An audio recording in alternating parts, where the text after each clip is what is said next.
Hey guys, welcome to my channel, Gusty's Plants. And for you guys today, I have a little update on my string of heart seeds.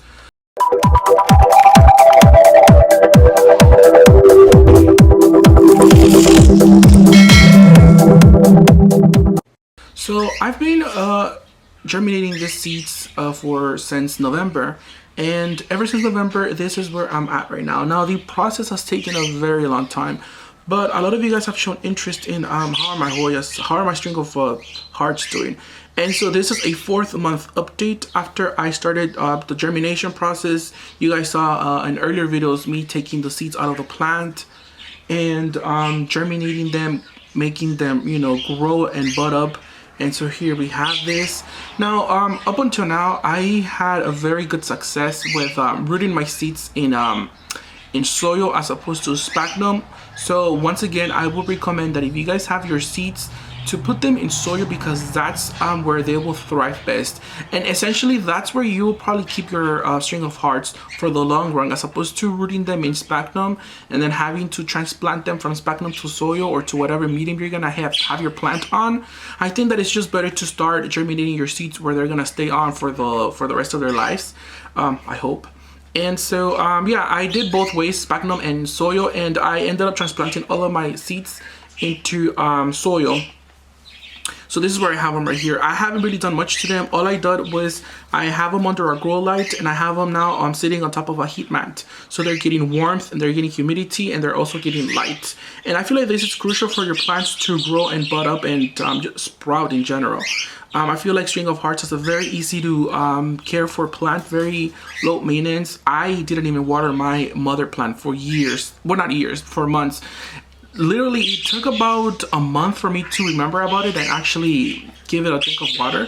I feel like this plant thrives with neglect and not a lot of care for it. But anyways, let's focus on the string of seeds, or not the seeds anymore, they're actually plants now. So let's go ahead and count them up and see how they're doing. So you guys can see right here, I have 1, 2, 3, 6. I have about 20 different little plants in this planter, and I have them all in the same pot because I'm going to, if they make it big, I'm going to have a nice full plant of string of hearts. I have a very interesting love for this plant because I was able to grow this plant myself. I got it from seeds from my mother plant, and look at it now, thriving, having a wonderful look. Now that I'm looking at it, I'm seeing that it does definitely need a little bit of drink. I haven't been watering this plant a lot actually. When you're germinating the seeds, of course, you need to keep them humid and wet, not soaking wet, but you know, moist and warm and humid, so that your plants can start thriving and can start sprouting. Once your plant starts to you know, grow, you don't really have to keep it wet all that much. This one does for sure though need a drink of water. But you can see right here, the leaves are starting to form a little bit of a shape. The leaves have texture to them. You can see some of the leaves starting to get that little circular heart shape, which I really like. And some of the leaves actually starting to get a little bit of speckling and some little veining in them, which is perfect for a string of hearts to have this look. Some of them are looking kind of like they're dying because I haven't watered this plant, so I definitely need to water this plant. As you can see, the growing medium that I have them in is a very chunky, barky mix. I have perlite, fox farms, and a little bit of orchid bark. Actually, this is pretty much all that I have in this soil, and it's working wonder for my plants. So let me go ahead and give it a nice water, and I'll come back and give you guys my final opinion on this 4th month update. Alright, so I was able to get this plant a little bit of a drink of water. So you can see right there, it has nicely drinked water. I don't actually bottom water this plant because I find that the roots are not so deep into the pot. They're very shallow still. So I do top water this plant. I don't really fertilize it, although I could start fertilizing now at this size. However, I don't want to fertilize this plant. If I were to fertilize this plant, I'll probably use my indoor liquid fertilizer, which actually I just bought recently. So I'm not gonna start putting any fertilizer in this plant up until come spring.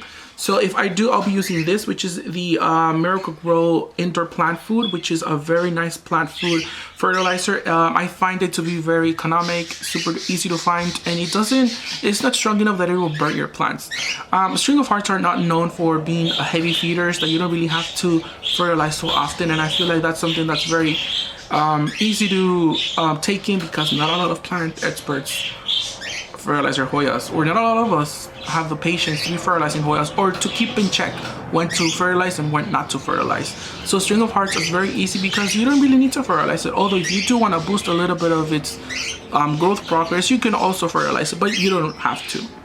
Anyways guys, this is just a little quick update that I wanted to share with you guys because a lot of you guys are showing interest in my String of Hearts and how they're doing. So this is a 4th month update. Remember, I started back in November. Now we're on March, the start of March, and this will be my 4th month with these plants. I know that for 4 months you're thinking, whoa, this is not a big improvement. However, keep in mind that I don't live in a house that has built-in nursery with like your Hoya growers do. I just live in a regular house and I do what I can with my plants. The only warmth that I can provide these plants is my heater in the house and a few heat mats that I have laying around and some humidity boxes. And that's pretty much it, guys. So I hope you guys enjoyed this video, find it helpful, and leave me a comment down below. Let me know guys what you guys think. Alright guys, so thank you so much for watching. I'll see you guys in the next one. Bye bye.